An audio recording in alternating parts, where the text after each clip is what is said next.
Hello friends, అందరూ ఎలా ఉన్నారండి? వెల్కమ్ టు చాణక్యాస్ నీతి. జీవితంలో ఈ విషయాలని బాగా గుర్తుపెట్టుకోండి. ఏంటి అంటే, ఏదో ఒకరోజు ఖచ్చితంగా నువ్వైతే చచ్చిపోతావు. ఆ రోజు తర్వాత అందరూ మెల్లమెల్లగా నిన్ను మర్చిపోవడం మొదలు పెడతారు. అలాంటి వాళ్ళ కోసం ఎందుకురా అనవసరంగా ఈరోజు ఆలోచిస్తున్నావు? మరణం మాత్రం తప్పదు. అప్పటి వరకు ఎలా ఉండాలో నీ నిర్ణయం, నీ ఇష్టం, నీ జీవితం నీది.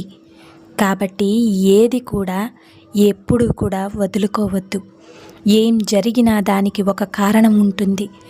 అలా ఎందుకు జరిగిందో ఇప్పుడు తెలియకపోవచ్చు, కానీ సమయం వచ్చినప్పుడు మాత్రం తప్పకుండా తెలుస్తుంది. అర్థమైంది కదండి? అన్నింటికీ కాలమే సమాధానం చెబుతుంది. కొంచెం ఓపిక పట్టాలంతే.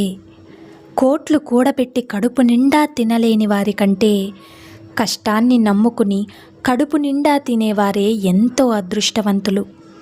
ఇష్టం లేని చోట ఇంద్రభవనం కూడా ఇరుకుగానే ఉంటుంది. మనసు పడిన చోట మట్టి ఇల్లు కూడా తాజ్మహల్ లాగానే ఉంటుంది. నిజమే కదండి? సంపదలెన్ని ఉన్నా తృప్తి లేని జీవితం వ్యర్థం. పూరి గుడిసె బ్రతుకుకైనా కంటి నిండా నిద్రపోయే మనిషి జీవితం ధన్యం.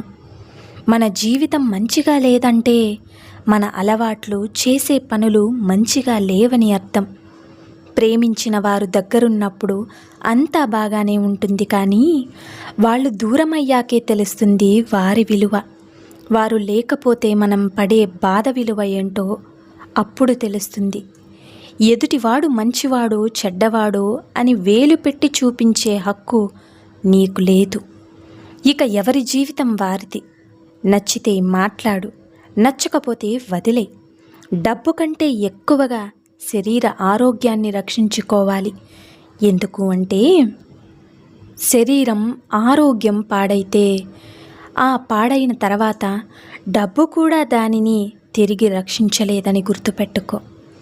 మనం కింద స్థాయి నుంచి పైకి వచ్చి ఒక మంచి స్థితిలో ఉన్నప్పుడు ఎలా వచ్చామన్నది మరువకుండా ఒక్కసారి గతాన్ని వెనక్కి తిరిగి చూసుకుంటే ఒకరిని చిన్న చూపు చూడ్డం కానీ, నేను గొప్ప అనే అహం కానీ మనలో ఎన్నడూ రానే రాదు.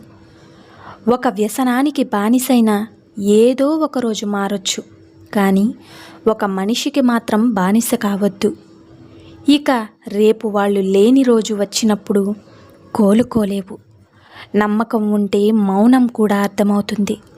నమ్మకమే లేకుంటే ప్రతి మాట అపార్థమవుతుంది. నమ్మకాన్ని కల్పించే మాటలే మనుషుల్ని దగ్గర చేస్తాయి.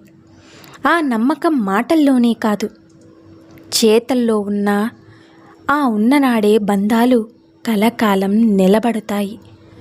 మాటని అదుపు చేయి, డబ్బుని పొదుపు చేయి.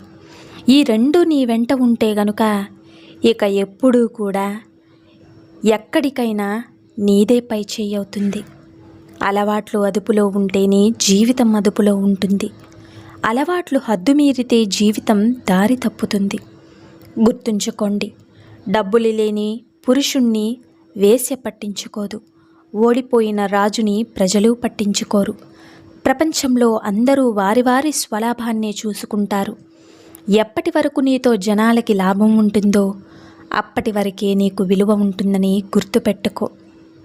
నువ్వు ఎవరినైనా మోసం చెయ్యగలిగావంటే దాని అర్థం మోసపోయిన వారు చేతకాని వారని కాదు, నీ స్థాయికి మించి వారు నిన్ను నమ్మారని అర్థం. అర్థమైంది కదండి? చిన్నప్పుడు అనుకుంటాం మనకి అందరూ కూడా ఇష్టమే, అందరూ కూడా స్నేహితులే అని. ఇక మనకు అందరూ ఉన్నారు అని.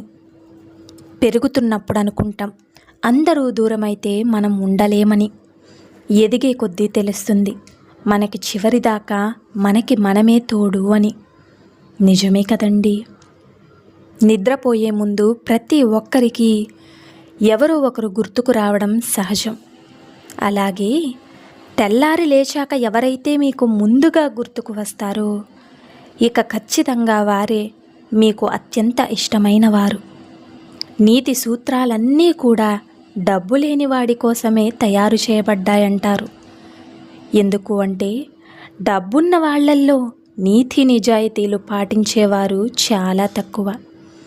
అలాగే అభిమానం అప్పు లాంటిది, దానిని ఎప్పుడూ చెల్లిస్తూనే ఉండాలి. గౌరవం సంపద లాంటిది, దాన్ని ఎప్పుడూ సంపాదిస్తూనే ఉండాలి. ఇక అలాగే కాగితం నలిపేటప్పుడు చెత్తగా చూస్తాం, డబ్బైనప్పుడు దేవుడిగా చూస్తాం. మన జీవితం కూడా కాగితమే.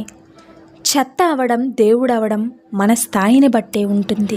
మనకు చేతకానప్పుడు చేసి తీరుతానని హామీ ఇవ్వకూడదు. నీపై నమ్మకం అవతలి వాళ్లకు ఆపదగా మారవచ్చు. ఇక ఎక్కడైతే మనం నలుగురం కూర్చుని ఐదో వాడి గురించి తప్పుగా మాట్లాడతామో, అక్కడి నుండి మనం వెళ్ళిపోయిన తర్వాత మిగిలిన ముగ్గురు కూడా మన గురించి తప్పుగానే మాట్లాడతారు. ఎవరైతే రేపటి గురించి ఆలోచిస్తారో వారు ఎలాంటి పరిస్థితినైనా ఎదుర్కోవడానికి సిద్ధంగా ఉంటారు. నీతి నిజాయితీతో బ్రతికే బ్రతుకులో రాజసం ఉంటుంది. ఎందుకు అంటే ఎవరి కాళ్ళు పట్టుకోవాల్సిన అవసరం ఉండదు, ఎవరికి భజన చెయ్యాల్సిన అవసరం లేదు. అదొక రాజసం అంతే. అలా బ్రతకాలంటే చాలా దమ్ము, గుండె ధైర్యం ఉండాలి. నువ్వు వినే విషయం ఏదైనా అంత తొందరగా నమ్మకు. ఎందుకు అంటే నిజం కంటే అబద్ధానికే వేగం ఎక్కువ. మనిషి ఎన్ని కోల్పోయినా పర్వాలేదు, కానీ తన ఆత్మవిశ్వాసాన్ని మాత్రం కోల్పోకూడదు. ఆ ఒక్క ఆత్మవిశ్వాసమే ఉంటే చాలు, మనం కోల్పోయిన అన్నింటినీ తిరిగి దక్కించుకోవచ్చు. ఫలితాన్ని ఆశిస్తూ పరిగెత్తొద్దు. పని చేస్తూ పోతే ఫలితమే నీ వెనకాల పరిగెత్తుకుంటూ వస్తుంది. ఎద్దుల బండికి కట్టిన ఎద్దుల్లో ఒక ఎద్దు దొంగ ఎద్దయితే ఆ బండిని లాగడం కష్టమవుతుంది. అలాగే భార్యాభర్తల్లో ఒకరు దొంగ అయితే ఆ సంసారాన్ని లాగడం కూడా చాలా కష్టమవుతుంది. పరువు నలుగురిలో ఉండాలి, కష్టం నీ గడప లోపల ఉండాలి. ఇక దుఃఖం మనసులో ఉండాలి, చిరునవ్వు పెదవులపై ఉండాలి. అలాగే బద్ధ శత్రువు కన్నా అసూయతో రగిలిపోతున్న మిత్రుడు చాలా ప్రమాదకరం. వదిలేయడానికి కారణాలే ఉన్నా కారణాలు ఉన్నాయని ఎప్పుడూ కూడా వదిలేసిన దానికి ప్రేమ అనే పేరు మాత్రం పెట్టొద్దు. ప్రేమ ఎప్పుడూ కలిసుండడానికి కారణాలు వెతుకుతుంది, విడిపోవడానికి కారణాలు వెతకదు. మనిషికి భగవంతుడు ఇచ్చే సమస్యల కన్నా తమకు తాము కొని తెచ్చుకునే సమస్యలే చాలా ఎక్కువ. మనుషుల మధ్య అహంకారం, అజ్ఞానం, పెత్తనం, తమకు ఇష్టం వచ్చిన ప్రకారం నడుచుకోవడం, వాటి కోసం పరుగెత్తడం, పేరు కోసం తపన పడడం, ఇతరులను ఎదగకుండా చెయ్యడం, ఇలా మనుషులు తమకు తాముగా ఇరుక్కుని నరకం అనుభవిస్తున్నారు. ఒక స్త్రీ నిన్ను ప్రేమిస్తే నీతో పాటు నీ దరిద్రాన్ని కూడా ఒప్పుకుంటుంది.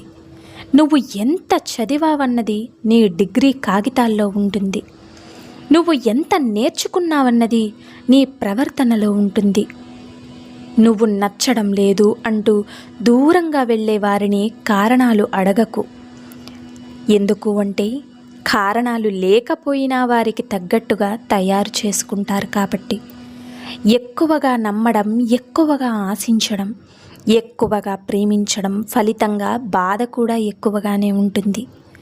మన మేలు కోరే వారి మాటలు లెక్క చెయ్యకపోవడం ఎంత ప్రమాదమో, మనల్ని మోసం చెయ్యాలనుకునే వారి మాటలను నమ్మడం కూడా అంతకంటే ప్రమాదం. ఎదుటి వారి ఆలోచనలు ఎప్పుడూ కూడా నమ్మకూడదు. ఆ ఆలోచనలు తెలియాలంటే వారి మాటలను వినాలి. వారి హృదయంలో ఏముందో తెలుసుకోవాలి అంటే వారి చర్యలను గమనించాలి. గెలిచాక నీతో నడిచే వాళ్ళకంటే నీ గెలుపు కోసం నీ వెంట నడిచిన వాళ్ళని గుర్తుపెట్టుకో. మాట అనేది చదవాలనుకునే వారిని కూడా బతికించేలా ఉండాలి. అంతేకాని బతికున్న వారిని కూడా చంపేలా ఉండకూడదు. అవసరం లేని కోపం, అర్థం లేని ఆవేశం ఈరోజు మనకు బాగానే ఉంటాయి, కానీ రేపనే రోజు అవే మనల్ని ఒంటరిని చేస్తాయి. నిద్ర చాలా గొప్పది, అది వస్తే అన్నింటినీ మరిపిస్తుంది. రాకపోతే పోగొట్టుకున్న వాటిని కళ్ళ ముందుకు తెచ్చి బాధ పెడుతుంది. మనకు ఉన్నంతలో సర్దుకుపోదాం అనుకునేవారు చాలా ఆనందంగా ఉంటారు. లేనిది కావాలని ఆరాటపడేవారు ఎప్పటికీ సంతోషంగా ఉండలేరు. అందుకే ఆశపడు, తప్పులేదు. అత్యాశకు పోతే మిగిలేది దుఃఖమే అని గుర్తుంచుకో. అర్థమైంది కదండి. గెలుపు వెనుక పరిగెత్తడం మాని ప్రయత్నం వెనుక పరిగెత్తు. పరిగెత్తుతూనే ఉండు. అప్పుడు గెలుపు నీ వెనక పరిగెడుతుంది. సాధించాలన్న ఆలోచన నీ మనసులో ఉన్నంతకాలం ఎన్ని అడ్డంకులు వచ్చినా నీ విజయాన్ని ఆపలేవు. నిజమే కదండి. నమ్మిన వారి కోసం ప్రాణాన్నివ్వాల్సిన అవసరం లేదు. ప్రాణం ఉన్నంత వరకు వాళ్ళకి నమ్మక ద్రోహం చెయ్యకుంటే చాలు. మనల్ని ఇష్టపడని ఆడదాని వైపు కన్నెత్తైనా చూడకూడదు. అలాగే మనల్ని ఇష్టపడే ఆడదాన్ని కలలో కూడా వదులుకోకూడదు. ఇదే మగతనం అంటే, గుర్తుంచుకోండి. అంతేకాని కంటికి నచ్చింది కదా అని కుక్కలాగా మీద పడిపోవడం కాదు. నిజమైన మగాడు తన మీద ఇష్టం లేని ఆడదాన్ని ఇబ్బంది పెట్టడు. ఇష్టపడే ఆడదాన్ని ఎన్ని ఇబ్బందులు ఎదురైనా వదిలిపెట్టడు. మగతనం అంటే వేధించడం, బాధించడం కాదు, ప్రేమతో సాధించుకోవడం. తలదించుకుంటే గౌరవం, తల పంచుకుంటే బానిసత్వం. ఈ రెండింటి మధ్య తేడా తెలుసుకోవడమే సమాజం నేర్పించే బతుకు సూత్రం. అర్థమైంది కదండి. నిన్ను వేలెత్తి చూపించేవాడెవ్వడూ ఒక్క పూట కూడా నీకు ముద్ద పెట్టడు. అందుకే నీకు నచ్చినట్టు బతుకు. అది కష్టమైన, సుఖమైన, బాధైనా, సంతోషమైన. ఇది నీ జీవితం. అన్ని పరిస్థితులు మనకు అనుకూలంగా ఉండాలని భావిస్తే అవి ఎదురు తిరుగుతాయి. వాటికి అనుగుణంగా మనం మారితే మనకు అనుకూలంగా అవి మారుతాయి. బంధుత్వం ఏదైనా సరే నాది అనుకుంటే బాధ్యత అవుతుంది. నాకెందుకు అనుకుంటే బరువు అవుతుంది. నాది కాదనుకుంటే కనుమరుగైపోతుంది. ఇక మనల్ని వద్దు అని దూరం పెట్టిన వారిని ఇబ్బంది పెట్టకుండా మౌనంగా ఉండడమే మంచిది. నీకంటూ ఒక క్యారెక్టర్ ఉంది. దాన్ని దాటి ఎవ్వరూ కూడా దగ్గరకు రానివ్వకు. దగ్గరయ్యే కొద్దీ ఆ మనుషులకు నువ్వు లోకువైపోతావు. అలిసిపోయే వరకు ఆడితే అది ఆట, గెలిచే వరకు చేస్తే అది యుద్ధం, చచ్చే వరకు బతికితే అది జీవితం. చచ్చినా బతికితే అది నీ విజయం అవుతుంది. అదే నీకు ఎప్పుడూ కూడా తోడు ఉండే గొప్ప విజయం అవుతుంది. అర్థమైంది కదండి. సో చూశారు కదండి ఇవాళ వీడియో. ఈ వీడియో మీకు నచ్చిందని అనుకుంటున్నాను. నచ్చితే చిన్న లైక్ చేసి మన ఛానల్ని సబ్స్క్రైబ్ చేసి సపోర్ట్ చేయండి friends. Thank you for watching friends. రేపటి వీడియోలో చాణక్యులు గారు ఏ మంచి మాటలను, ఏ మంచి సూక్తులను మనకి చెప్పబోతున్నారన్నది మనం రేపటి వీడియోలో అయితే తెలుసుకుందాం.